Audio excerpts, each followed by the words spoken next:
LBC listeners have been calling in all day to discuss online safety with my colleagues. Have a listen. I am the mother of a child who's made a number of attempts on her life. I have come within minutes of losing my child and becoming one of the ranks of the bereaved, like Ian Russell and Ellen Room. Do we honestly think that any amount of regulation and fines are going to bring these guys to heel? These two girls who were on a TikTok thing, right, who were outwardly promoting anorexia. But I took my eye off the ball for literally a couple of weeks, and within that time, my daughter is now became anorexic, and she's been under a psychiatrist for the last 3 years for anorexia because of what she saw in a matter of months. We had a sleepover, our first sleepover, and my little boy was 7. Unbeknown to me, his friend brought an iPad into our house with no parental controls, and they woke up in the morning really early and showed him hardcore and aggressive porn. I also found out they got onto Telegram, and basically a man, a paedophile, had asked the children to expose themselves. Between the ages of 8 and 10, he's asked me about rape, he's asked me about OnlyFans. TikTok is a Chinese platform, and they do not allow it in China. So why are we allowing this platform in the UK for all of these horror stories? Perhaps the leading writer around the world on all of this is the American psychologist Jonathan Haidt. In his hit book, The Anxious Generation, How the Great Rewiring of Childhood is Causing an Epidemic of Mental Illness, he focuses on people born after 1995, what they call the Gen Z generation, who grew up with the iPhone and social media and broadband. People, he says, became the first generation in history to go through puberty with a portal in their pockets that called them away from the people nearby and into an alternative universe that was exciting, addictive, unstable, and unsuitable for children and adolescents. He thinks we haven't confronted this dangerous revolution nearly clearly enough. We should ban smartphones before secondary school, ban social media before the age of 16, and have phone-free schools. Well, new research commissioned for LBC and released today shows that the public, broadly speaking, understands what he says and agrees with it. And I'm delighted to say that Jonathan joins me now. Jonathan, I don't know if you were able to hear some of those calls from LBC, but what did you make of what you heard? Oh, yes. I mean, this is what we're hearing from parents all around the world. Part of the reason why there is so much movement on the left, on the right, wherever you have adults with kids, they see these problems. The ones that you focused on were about how children are being exposed to strangers who want sex or money from them. So it's just kind of insane that we've gotten to the point where, while we're so careful about our kids talking to strangers on the playground, but yet we allow them to talk to strangers all over the world online. Something has to change quickly. Jonathan, I really enjoyed your book, The Anxious Generation. I'm particularly interested in what you say about what this does to children's brains, because, as you say, this is a period when the brain is developing very fast, and you liken it to wet cement drying. Can you explain the damage you think is being done to children's brains, which could last all their lives? Yeah, that's right. So there are two big periods of brain growth. The first is in utero and in the first couple of years of life. The brain reaches almost its full size by the age of 6. And then things slow down, brain growth slows down, bodily growth slows down, but then it all picks up at puberty. And the brain is sort of rewiring itself to go from the child form to the adult form, all through puberty, ending around the age of 25.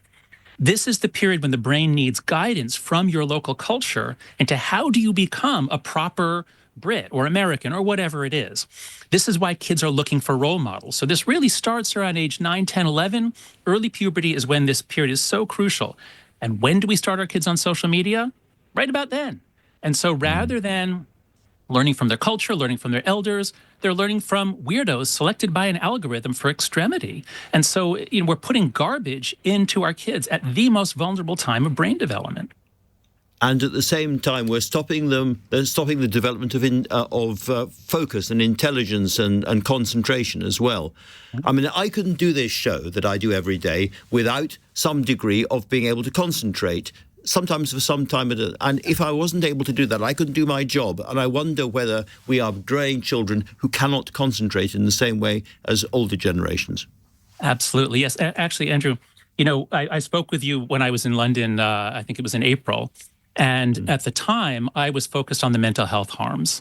And that's what I focused on in the book. And what I've realized now, especially from talking to my own students at New York University, from just listening to students more and more, is that I grossly underestimated the harm because I focused on the mental illness, which is gigantic. But I actually think the larger harm is going to be exactly what you just said.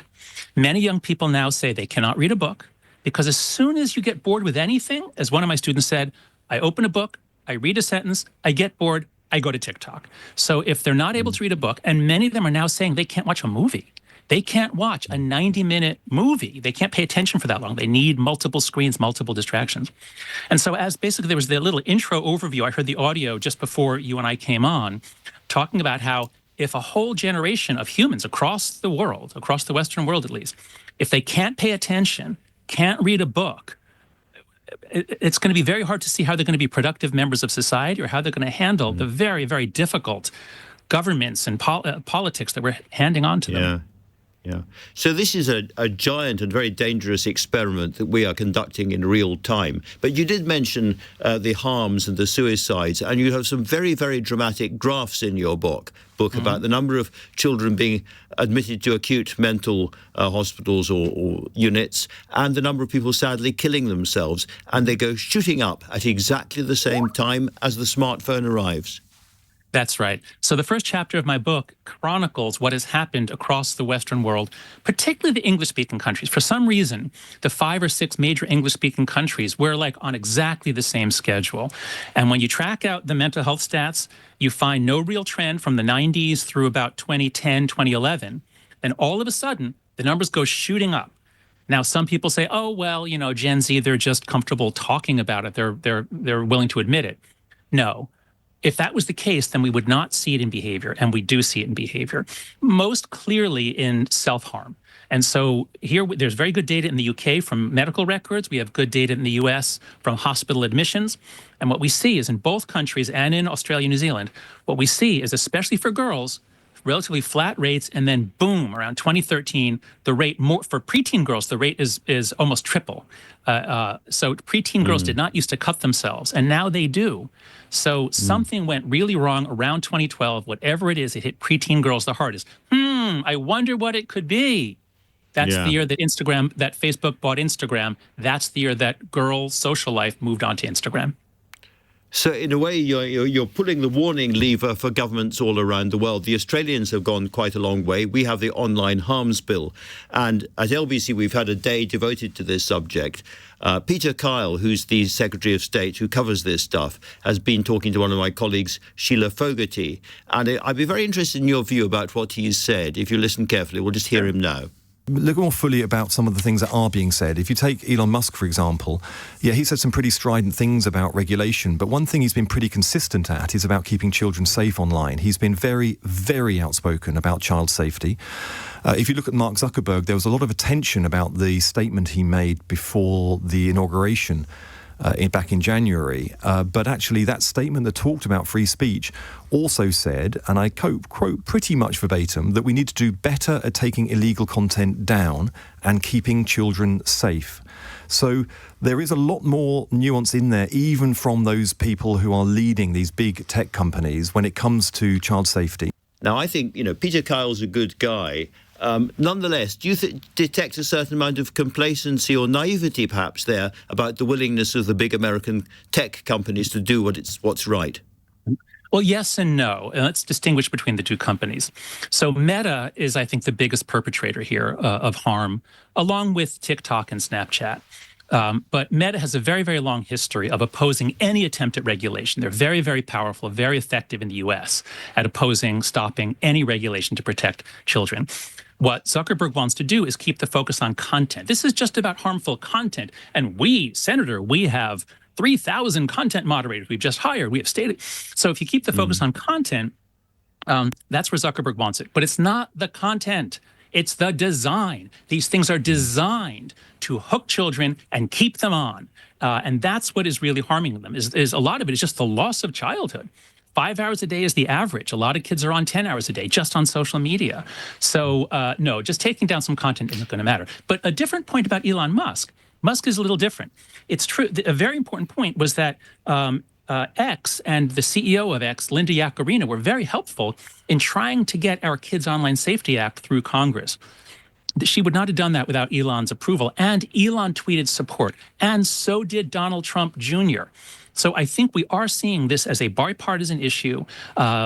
X, their business model doesn't depend on grabbing lots of children. Meta, Instagram and TikTok, it does depend on grabbing children.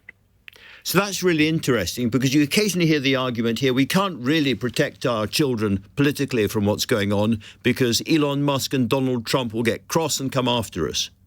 That's not true. Yeah, no, that really is not true. I mean, look, everything is a minefield now. It's hazardous to run anything or make any decisions. So it's a very, very confusing time. I understand that. But the important point I want to make is that protecting children from these harms is something that conservatives and progressives and everybody sees. This is why so many governors in the U.S., our Congress isn't really doing much, but we have 50 states, and most of those governors are parents, and most of them are acting. So we created this problem in the U.S. We can't solve it. We really hope that Australia and the UK and the EU will act and change the global norms. Yeah. Jonathan, it's really good to talk to you. This is one of the most important subjects there is. Next time you're in London, please pop into the studio and we will carry on the conversation. But for now, thank you very much indeed. Now, you might all think this is fascinating, but it's not really practical politics here and now. That is not necessarily true. The Scottish Labour leader Anna Sarwar recently said he would ban all smartphones from Scottish schools, and one of his colleagues, the MP for Livingston, Gregor Poynton, would go, I think, even further. He's with me now. Gregor, would you go further? I would go further. I would ban social media for all under 16s. I think the points that Jonathan made are incredibly right. I think, as you said at the top of the show, clearly things like Ukraine and Gaza get the news headlines week in, week out. But I think this is the biggest issue this country is facing.